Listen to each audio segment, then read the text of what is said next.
அதில் முக்கிய இடம் உண்டு. ஆங்கிலோ இந்தியர் என்பவர் பார்த்த ஞாபகமில்லையோ? இந்த பாடல் காட்சியை பார்க்கும்போது சிவாஜியையும் தாண்டி கவனம் ஈர்த்தவர் சவுகார் ஜானகி. தமிழ் சினிமாவில் வித்தியாசமான கதாபாத்திரங்கள் மூலம் ரசிகர்களை ஈர்த்த பழம்பெரும் நடிகை சவுகார் ஜானகி 94 வயதில் உடல்நலக்குறைவால் இன்று காலமானார். சுமார் 70 ஆண்டு கால திரைப்பயணத்தில் 350க்கும் மேற்பட்ட திரைப்படங்களில் நடித்துள்ளார். ஆந்திர மாநிலம் ராஜமுந்திரியில் 1931ஆம் ஆண்டு டிசம்பர் 12ஆம் தேதி பிறந்த சவுகார் ஜானகி 19 வயதில் NT ராமாராவ் நடித்த ஷாவுகாரு என்ற தெலுங்கு படத்தின் மூலம் கதாநாயகியாக அறிமுகமானார்.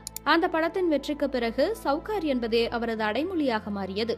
1952இல் வளையாபதி படத்தின் மூலம் தமிழில் அறிமுகமான அவர் புதிய பறவை, பணம் படைத்தவன், பாலும் பழமும், பார்த்தால் பசி தீரும், நீர்க்குமிழி, பாமா விஜயம் உள்ளிட்ட பல படங்களில் நடித்துள்ளார். குறிப்பாக தில்லுமுல்லு படத்தில் நகைச்சுவை கலந்த அவரது நடிப்பு இன்றும் ரசிகர்களால் ரசிக்கப்படுகிறது.